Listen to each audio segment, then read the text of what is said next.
Hello friends, welcome to Gardening with Creekside. I am Jenny and here is our much overdue... We're back. We are back with our porch chat answering viewer questions. So I have got all sorts of questions that y'all have asked here in the last recent videos because we did miss, was it 1 or 2 months of the porch chat? I think it was 1.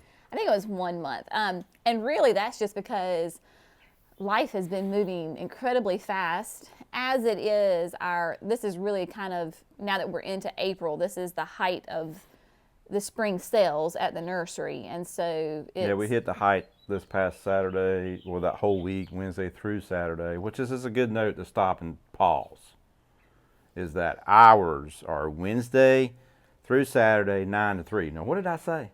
I think you said Wednesday through Saturday, 9 to 3. I don't mean to be cheesy, but I'm saying this is like, you know, Wednesday through Saturday, 9 to 3. So you can come get all these beautiful plants that we have here in front of us, and we'll be here, or one of our associates will be here. You know, 9 to 3. Poor Jerry has had a day, so I'm just going to tell you it is Monday, right? So it's the Monday after Easter. We got glorious rain this morning. Like, we woke up and it was raining. We've needed the rain.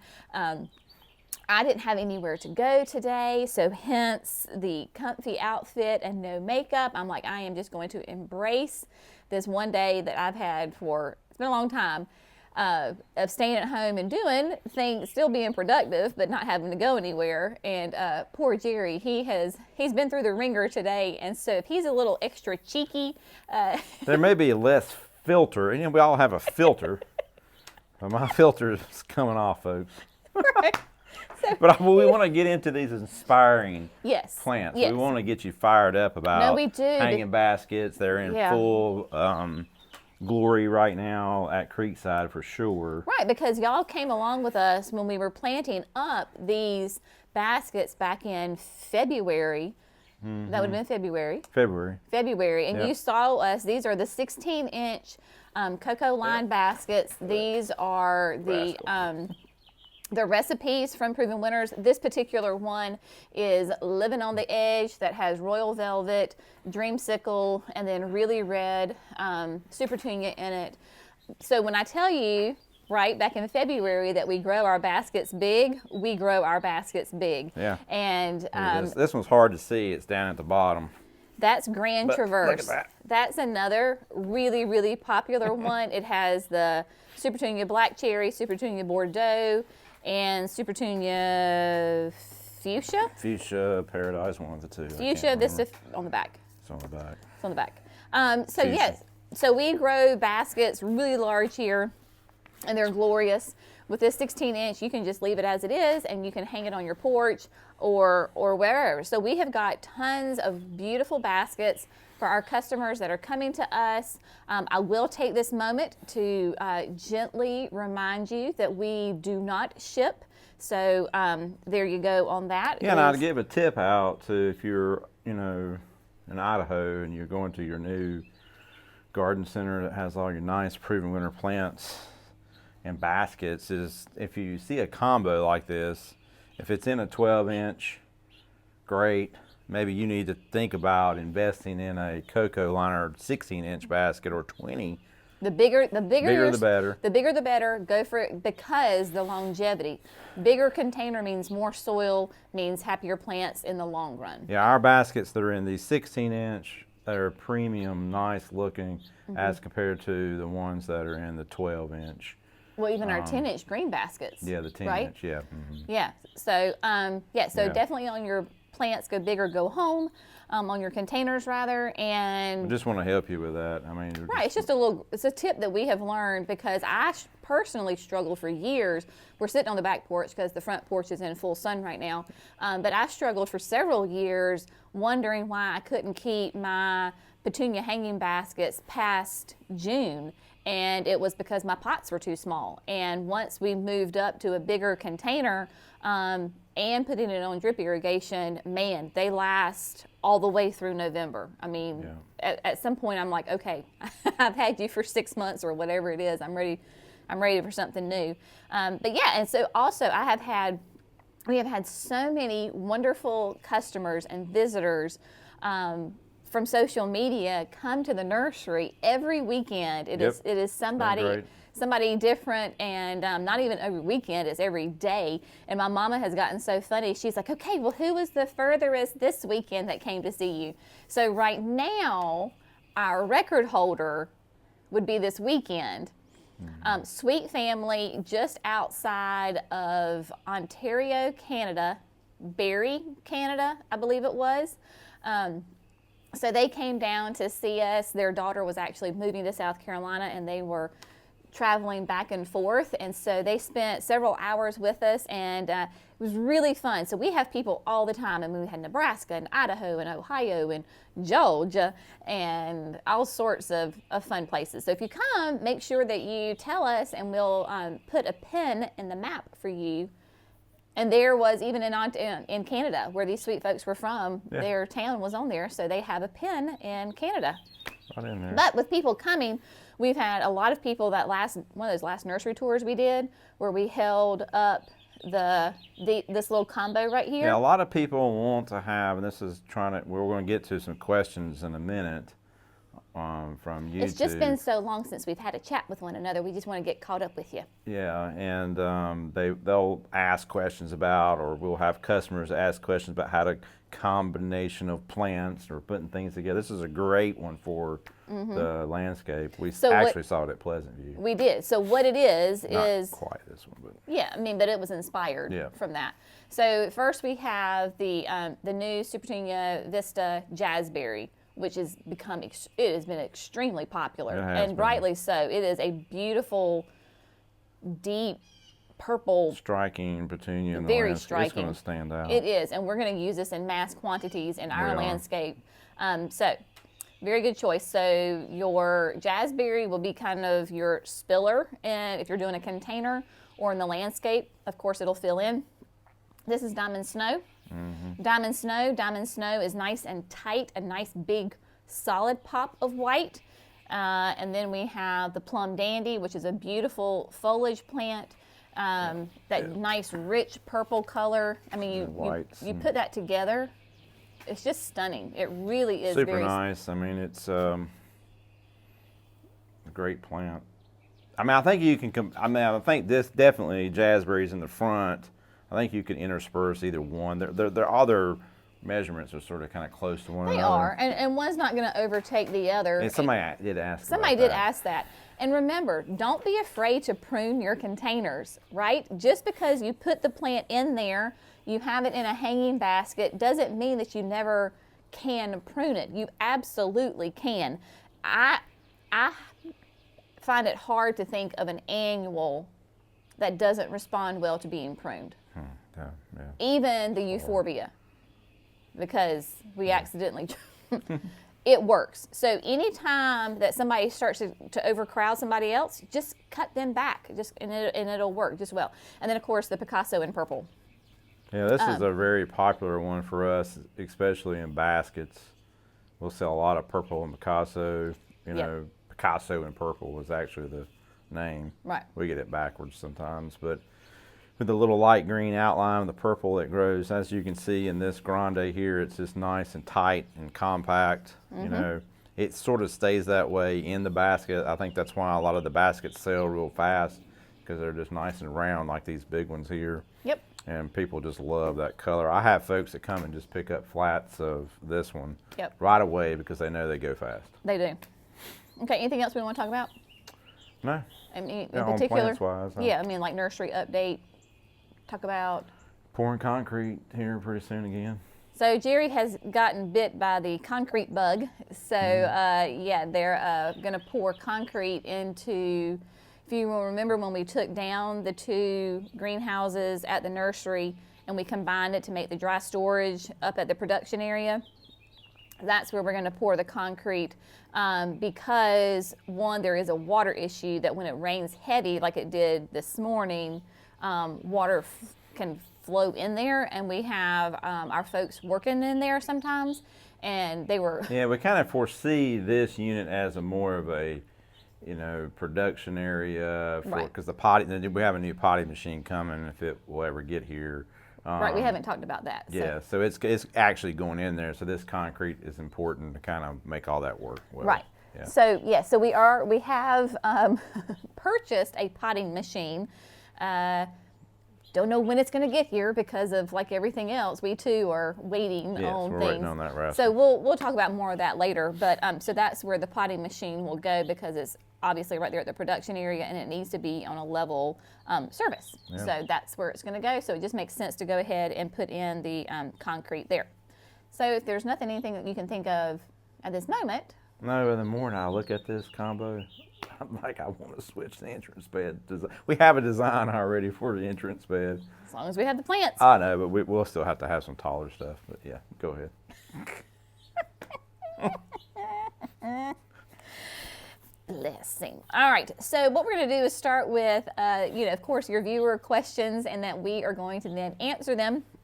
Some of them, a lot of times we'll have those questions that kind of pop up again and again. So we'll try to hit those, and then just, in general, some fun stuff. So this video that we're going to hit first is the one that actually ran or is running today, which is Monday, where I did the backyard garden tour, and then I planted several perennials and some annuals in the garden. So the first question comes from Angela, and she says, Jenny, I'm loving your climbing roses and arbor. Where did you get your arbor? I'm trying to create something similar and need an arbor with a wide opening. Thanks. So this came up a bunch. Just like all my other favorite gardening supports and hanging baskets, comes from Kinsman Garden Company. If you've been around us for very long, you know what a huge fan I am of Kinsman Garden Company. I don't get paid to sell their products. I just love their stuff, and I use it all the time. So my hay racks, my hanging baskets, the arbor came from them, and they have several, I think just like maybe 2 or 3 different arbors, but it has been great. It has stakes that go like a foot in the ground. Obviously it stays up year round, and that generous gardener, there's one on each side, and they have completely touched each other and are passing each other, and it has done great. I mean, we haven't had to worry about it with wind or anything like that. So Kinsman Garden Company is where that came from. And then Sean says, have you ever thought about agapanthus to add into the landscape? And yes, we absolutely have. Yes. So agapanthus is, if you're not familiar with it, it is a fantastic southern perennial that you see in a lot of southern gardens. We actually, because we're a 7B, tend to be kind of on the border of being a little too cool for agapanthus, but Walters Gardens has several varieties that will work for us in our garden, and they should be coming within the next couple of weeks. I know we had to wait until it got warmer for them to come, so they will come. Or I don't know if it's part of that whole round. It's up there. I don't remember seeing them in the tags. Okay. No, But it could be. But anyway, they're coming very soon, and so we will get them potted up and out for sale. And of course, I need to test them in the garden to make sure that the quality is just right, and then I can give you garden tips on how to grow the agapanthus in your garden. So, Sean, you and I thinking the same, buddy. Next question is from Helen. She says, sometime in your busy schedule, do you think you can put a video about the different sizes of augers for us? So absolutely, I think that's a great idea because as you know, we're huge fans and users of the Power Planter augers and the drills. It has just made life so much easier. Jerry ordered the landscape. He ordered it. This is one of those instances where he ordered it for the landscaping job, and Jenny loved it so much that she kind of took him over. But I mean, that was probably 2 years ago? It's about 2. It's probably about 2 years ago. So he was thinking for the landscape jobs, so he ordered like the whole kit, and then we realized how amazing they are and how it just makes such quick work of digging holes. And so now Jenny uses them, but there is some definite tips on the different, because the original drill that Jerry purchased is different than the one that I am currently using, which so I think love. the video would do really well because that Power Planter does have a gazillion types for multiple types applications. of applications, which are all great for. But for the gardeners, I think there's a handful of really good ones. So I thought that was a really great suggestion, Helen. So we will be on that really soon because now is the time that a lot of people will be planting. And Power Planter is great as far as like their shipping. Like once you place the order, like they get it out super fast. They do. So I want you to be able to get these products into your hands and that you get the right auger and drill for your application because there's nothing worse than having the wrong tool for the job. So I thought that was a most excellent idea. So thank you. So we will get onto that, Johnny on the spot. And then we're kind of working our way in reverse of the timeline of like, you know, how things happen. So the next video is it was titled Fun and Funky Container Planting, where I did the wheelbarrow, where I planted the wheelbarrow over there at the nursery. So the first question is from Michael. Says, are the Rockin' Deep Purple salvias that are in the garden centers this year the new and improved, or will those only be available starting next year? I agree. They were beautiful, but kind of wild and woolly. Yes. Love your videos. Great question. So yes, so the ones that you find, the Rockin' Deep Purples that you will see in your local garden centers this year are the old variety. The new variety, the improved version that I planted in the wheelbarrow will not be available until next year, 2023. And then basically what they'll do is just do away with the Rockin' Deep Purple. So growers like us will only be able to buy the improved version. So next year, you'll have it. Next year. So you'll have it next year. If you do find it a little wild and woolly, go for, Just keep it cut back. Well, you can keep it cut back, or I was going to say just buy like fuchsia or Playing the Blues, or if you want a different color, because fuchsia, Playing the Blues, blue suede shoes, and Unplugged Pink are all those nice tight habits on them. So maybe just switch up your color scheme this year and go with one of the other ones if you don't want kind of the wild, woolly look and having to maintain that. And then C. Gilly 1 says, are you going to put it in full sun, or would something like this be okay in part shade? I realized when I saw your question that I did not talk about the growing, the sun conditions for that spot. They're a little funky because that wheelbarrow is in, when I say complete shade, it's bright, but it's not in any direct sun until probably like 12 o'clock. Yeah, so then that means during the most part of the growing season, it's going to get it's considered full sun because of the way the sun sets and with the pines. So it doesn't get any direct sun until probably like noon until the sun sets. So that is my 6+ hours. So it is considered a full sun container, and it gets really hot afternoon sun. So it is considered a full sun container. But yes, I would still say though that even if you had the reverse of that, it got morning sun and afternoon shade, that all of those plants would work as long as you've got your 5 to 6 hours of sun, because I think every plant in there is rated as full to part sun. So you could definitely do that. I wouldn't probably do less than 4 hours for those plants because you're going to lose your bloom power. You would have really pretty green plants, but not as many flowers. Yeah. So hopefully that answers your question. And then Tina says, did Jackson autograph the wheelbarrow, or is the brand Jackson? Brand is Jackson. LOL. Yes, it is the brand. I had somebody else ask, a couple of people ask that too. We bought that wheelbarrow, I don't know how many years ago. Mm-hmm. It might be as old as Jackson, 12 years. I don't know. But yes, it is the brand. I bet the people that know the brand Jackson know that that's the wheelbarrow. That is. Yeah. And somebody else had said something about me painting it, spray painting it, and making it look shiny and bright and new. Yeah, and I was like, no, that's the point, right? It's not everything in life is shiny and new and. It's a great wheelbarrow. We'd kind of retired it just for that. I think it could have been put back into play. It totally could have been put back into play, but we needed to like sand the. Yes. We needed to sand the handles, and then the Jenny tire was flat. Do what? I said Jenny needed a planter. Well, I did. Yes. And wasn't it genius? I think it was. All right. Next video is when we did a garden tour, and it was we were looking at all the colors, all the different. We started out here in the nursery and talked about Felco, and then we moved up and did that. I'm having to remind him what we talked about.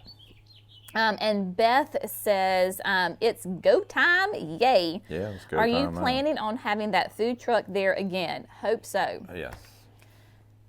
That It was a very successful food truck Saturday. It was. It was flowers and fries. It was flowers and fries and onion rings. Yes, and So- the onion rings were gone really quick. I made the mistake of telling you how Yeah. good those onion rings were, and then I got up there, and Jenny, who is the food truck, and she was like, we're sold out. She said, we have sold so many onion rings today, and I don't know why. And I was like, oh no, I should have kept my mouth shut. But anyway, it was great. Yeah, the onion rings were great. Well, I mean, in the whole food truck. Oh yeah, whole food truck. It's nice to have that service available for our customers to be able to come in and have a lunch. It is. So we know that they're gonna. We're in the process of finalizing at least we're just kind of a month ahead of right now. 2 more dates in May. So we will, of course, keep you updated on that. But yes, Bolton's will be back, and some good stuff right there now. Judy says, y'all are cheeky too, because we had several people say this. So we talked about Felco, right? And then all the different products that Felco offers, Yeah. right? And that we have here at the nursery. That's another video that we need to do. It is. Yeah. To go through and talk about the different applications and uses for the Felco products. So one thing that Judy wanted to know, along with some of you other folks, is will the lube work on her joints? Yeah. On her Felco joints. On her Felco joints. Y'all are too cute about that.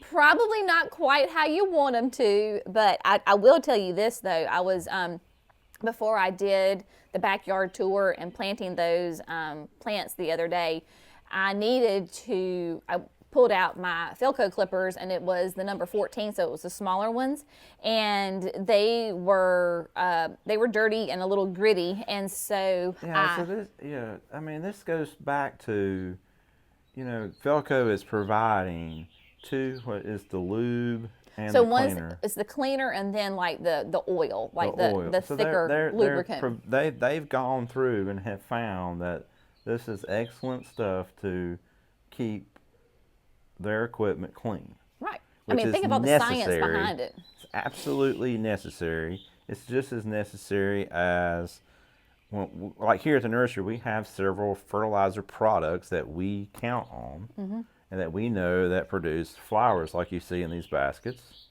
Right. Here, these have been receiving fertilizer. Right. Otherwise, they're going to be yellow, leggy, thin, not full. Right. Necessary. Right. I mean, So, you so just in that little instance of I just did the cleaner, which is the spray, Yeah. and I had a paper towel, and I sprayed the blades and the joints, and then, opened and closed a couple of times, and then I took the paper towel, because I had soil, dirt in there, and cleaned them up a little bit, and man, they worked like a champ. Yeah. So just doing that, I could see using the cleaner at least once a month, if not more. And it was just Okay. a couple of Yeah. sprays on that.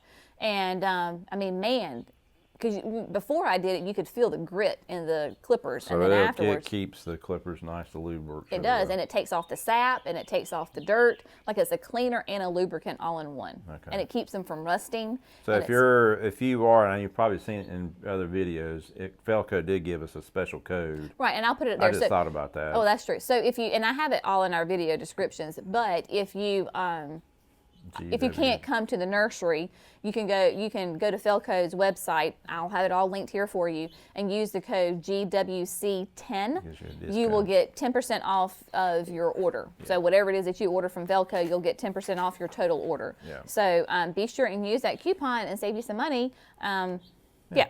So. Cool. All right. D says, good morning, Jenny, and all viewing from Michigan. I enjoy seeing all the springtime plants and shrubs coming in, and how you display them is so neat and beautifully organized. Thank you. How do you do it? Thank you for sharing your spectacular home and gardens, Jenny and Jerry. My bucket list has Creekside visit right at the top. Enjoy a blessed Easter, everyone. So we are very particular to the chagrin of our children, and I wouldn't say our employees. I think they understand. But we are very, we have a vision in mind, and it's going to be that way. So from very early on, even, and I say this lovingly, but Jerry and my mom would even make kind of fun of me when we were planting up plants, and I was like, no, the tags all must face the exact same way. And when the plants go on the table, the tags must face all the exact same direction, because it is so important that when you come to a nursery, that it is neat and clean and tidy. And I think we sometimes forget about the importance of order. And not that things are perfect. My word, they are not perfect. We have weeds everywhere, just like other people, and things happen. It is not perfect. I am not saying that. But it is our goal to be neat and orderly and to give a great impression to our customers when they first come in. Also, they see, though, and what we do practice is we group a lot of plants together, and it makes massive impact, which is a tip for you in your garden, is to plant, if you're going to do, plant in jazzberry multiples. here, Right. then we need more than one jazzberry in a bed.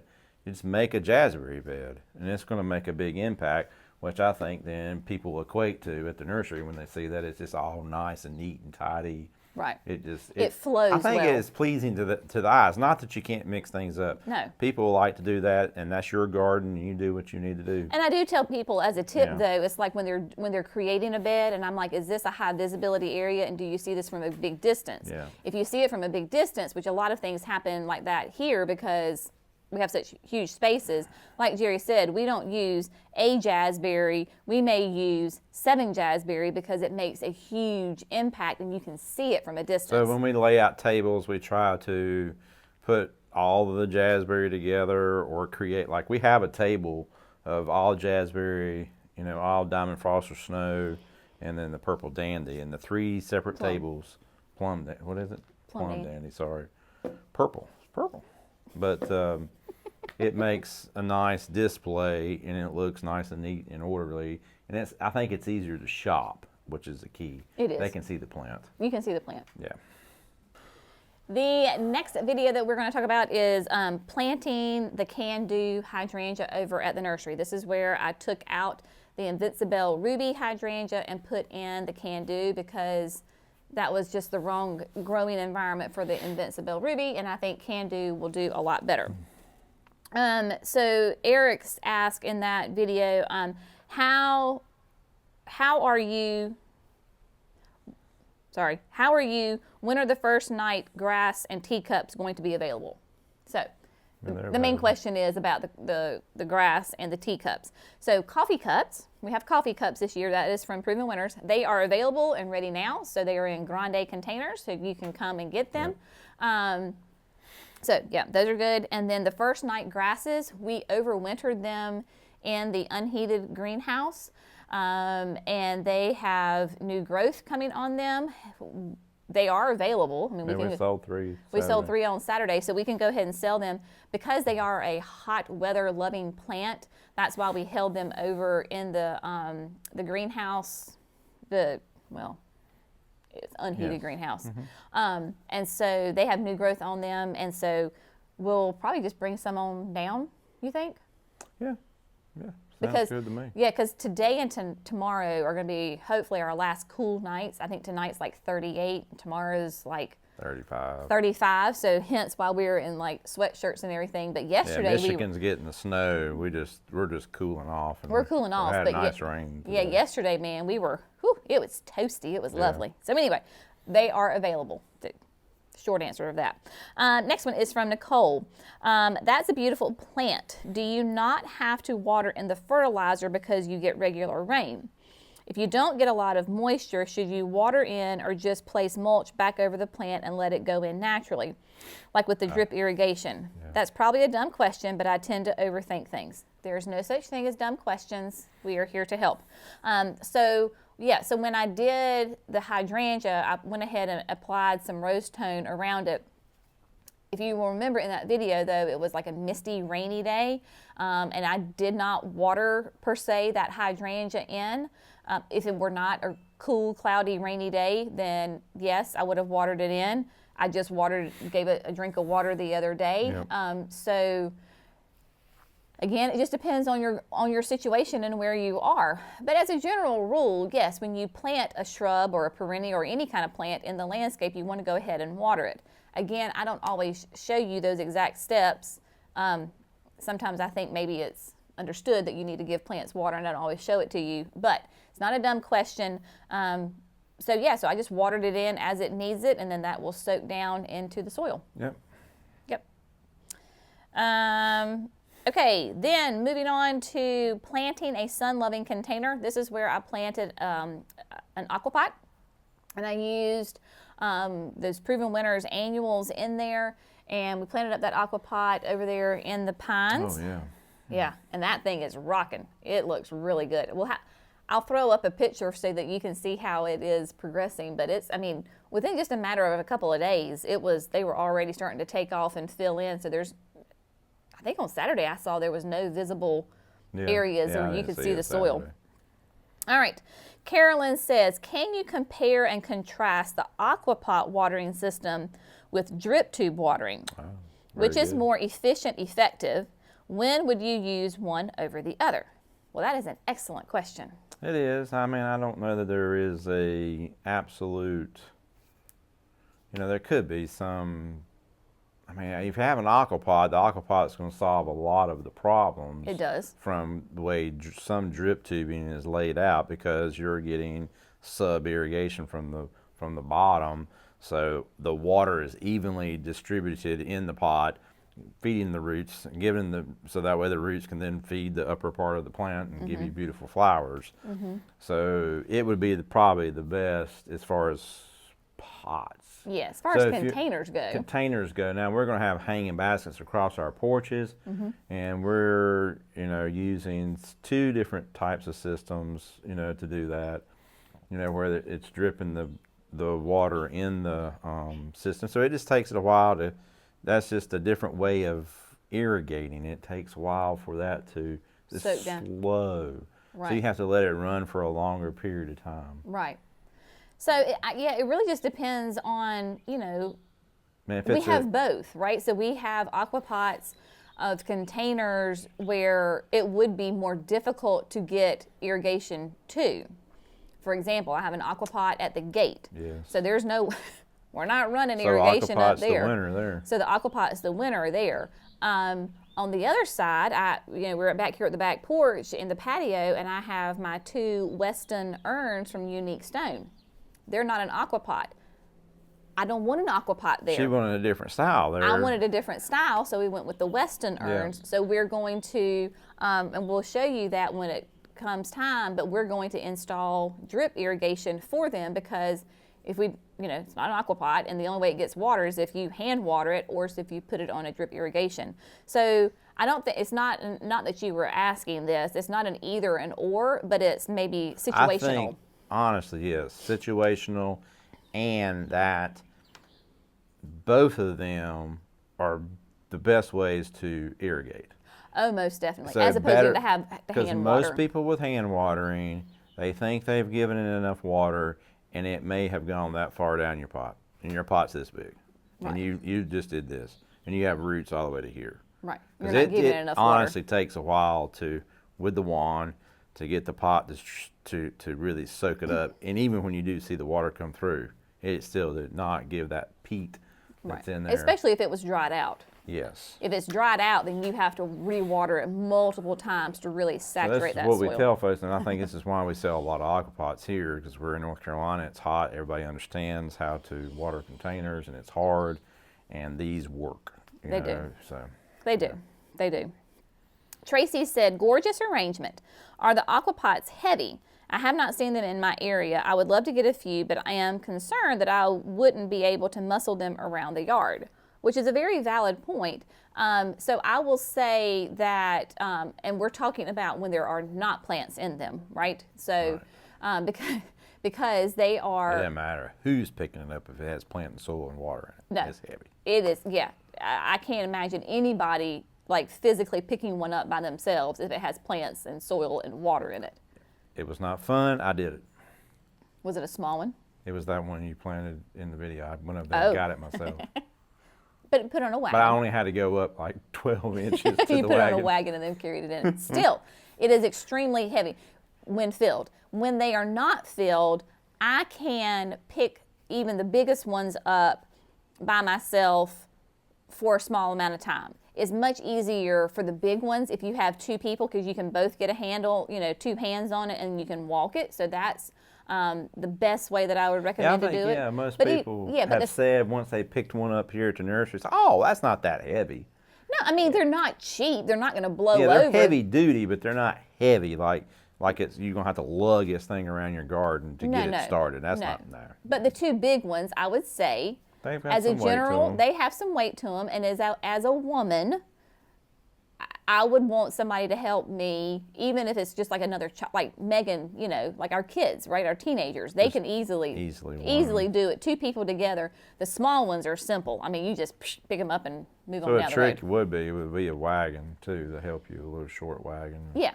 And then put it where you want it, and then plant it, and then water it. And leave it. And leave it. Yes.